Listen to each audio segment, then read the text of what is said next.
Islamic Research Center. کی بات کریں اب انسان ہم بستری کب نہیں کریں گا, کہاں نہیں داخل ہوں گا بتا دیا. اب کب ہم بستری نہیں کریں گے, یہ حلال عمل کب نہیں کریں گے, مطلب حلال عمل حلال جگہ پر کب نہیں کریں گا. وہ حلال عمل حرام جگہ پہ تھا جو دبر میں تھا. اب حائضہ عورت سے جماع کرنا حرام ہے. ٹھیک, حائضہ عورت, یہ مسئلہ بہت سے لوگوں کو پتہ نہیں ہوتا ہے اور لوگ حائضہ عورتوں سے جماع کر لیتے ہیں ہم بستری. یہ بہت سنگین جرم ہے, یاد رکھیے. نبی اکرم صلی اللہ علیہ وسلم کی اس تعلق سے بہرحال قرآن نے خود کہا اور فرمایا, جو ہے سورہ بقرہ سورہ نمبر 2 اس کی آیت نمبر 222 میں اللہ نے فرمایا اور کہا وَيَسْأَلُونَكَ عَنِ الْمَحِيضِ, یہ تم سے سوال کرتے ہیں حیض کے تعلق سے.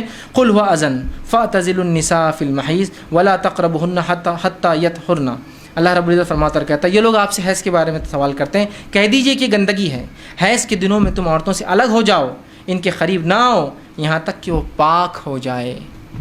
ٹھیک ہے, تو حیض کی حالت میں آپ ہم بستری نہیں کر سکتے جب تک کہ وہ پاک نہ ہو جائے. اب پاکیزگی کیا ہوں گی اس میں علماء کا اختلاف ہے, لیکن اختلاف سے بڑھ کر جو میں بہتر ہے آپ کو کہوں گا وہ یہ ہے کہ آپ جو ہے غسل کر لیں اور اس کے بعد ہم بستری کریں. ایسا حائضہ عورت ہے, حیض ختم ہوا, غسل کر لے پھر ہم بستری, زیادہ بہتر ہے. حالانکہ علماء کے سے فتاوے موجود ہیں کہ اگر وہ اچھے سے شرمگاہ کو دھو لے تو یہ بھی طہارت ہے, وضو کر لے تو بھی طہارت ہے, اور غسل کرے یہ تو بالکل ہی بہرحال یقیناً مکمل طہارت ہے. ٹھیک ہے, لیکن نماز نہیں پڑھ سکتی ہیں جب تک غسل نہ کرے. ہم بستری ایک الگ عمل ہے, نماز ایک الگ چیز ہے, یاد رکھیے. تو بہرحال لیکن افضل تو میں یہی کہوں گا کہ غسل کر لے اور اس کے بعد ہم بستری کرے تو زیادہ بینیفیشل, زیادہ فائدہ مند ہے. ٹھیک, اسی طرح حائضہ عورت سے اگر کوئی جماع کر لے تو یہ حرام ہے. اس کی دلیل میں نے آپ کو پہلے رکھ دی تھی. آپ صلی اللہ علیہ وسلم نے فرمایا جو شخص حائضہ سے ہم بستری کرے, دبر میں داخل ہو اور کاہن کے پاس جائے, اس نے اس چیز کا انکار کیا جو محمد صلی اللہ علیہ وسلم پر نازل ہوئی. کتنا سخت جرم ہے. دوسرا, جو حیض کی حالت میں بیوی سے ہم بستری کرے اس کا کفارہ آدھا, نصف دینار یا 1 دینار ہے. دینار, اور دینار سونے کا سکہ ہوتا تھا, اور 1 دینار 4 گرام کا اور نصف دینار 2 گرام سونا ہوتا ہے. تو یہ صدقہ دینا پڑے گا آپ کو, 2 گرامس آف گولڈ اور 4 گرامس آف گولڈ.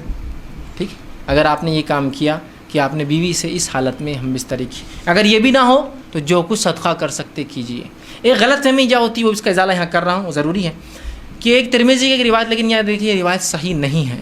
وہ یہ ہے کہ اگر ہم حیض کی حالت میں کوئی شخص اگر اپنی بیوی سے ہم بستری کرے تو اولاد ہجڑا پیدا ہوتی ہے, اور ہر ہجڑا شیطان کی اولاد ہے. یہ روایت بالکل صحیح نہیں ہے, لیکن یہ بات میڈیکلی پروفڈ ہے کہ حیض کی حالت میں بھی جو ہے حمل ٹھہر سکتا ہے. یاد رکھیے, بہت ناممکن جیسے, لیکن ہو سکتا ہے. ایسی اب نارملٹیز ہو سکتی ہے کہ ٹھہر جائے. ٹھیک, ناممکن جیسی چیز نہیں, ویسے ہوتا نہیں لیکن ہو سکتا ہے. یاد رکھیے. تو آپ جو روایت ہے کہ ہجڑا, بہرحال یہ روایت صحیح نہیں ہے, لیکن یہ بہت سنگین جرم ہے اور ہم کو اس سے قطعاً اس کے قریب جانے کی کوشش نہیں کرنا چاہیے. جو ہے نسائی کی روایت ہے, عبداللہ بن عباس رضی اللہ عنہ فرماتے ہیں ایک آدمی کے بارے میں روایت نقل کرتے ہیں کہ جو حیض کی حالت میں بیوی سے ہم بستری جماع کرنے کے تعلق سوال کر رہا تھا, تو آپ نے فرمایا اس کا کفارہ نصف دینار یا 1 دینار ہے, اور 1 دینار سونے کا 4 گرام کا سکہ ہوتا تھا. ٹھیک ٹھیک, اسی طرح اب حائضہ عورت سے پھر کیا کیا جا سکتا ہے, کہاں تک فائدہ اٹھایا جا سکتا ہے. تو آئیے اس کے تعلق سے بات سن لیجئے. نبی اکرم صلی اللہ علیہ وسلم فرماتے ہیں, صحیح مسلم کی روایت ہے, جماع کے علاوہ ان سے سب کچھ کرو. ہم بستری کے علاوہ سب کچھ کر سکتے. دوسری روایت جو بخاری کی آپ نے فرمایا اور کہا رسول اللہ صلی اللہ علیہ وسلم ہم عورتوں کو, مطلب امہات فرما رہی ہے کہ ہم عورتوں کو, مطلب اپنی بیویوں کو رسول اکرم صلی اللہ علیہ وسلم ماہواری کے ایام میں حکم فرماتے تھے کہ وہ اپنا ایزار سختی سے باندھ لے, شرمگاہ کو اچھے سے کپڑے سے چھپا لے, باندھ لے, اور پھر اس کا خاوند اس کے لیے لیٹے, اور کبھی کہتے کہ مباشرت جماع کے علاوہ سب کچھ کرے.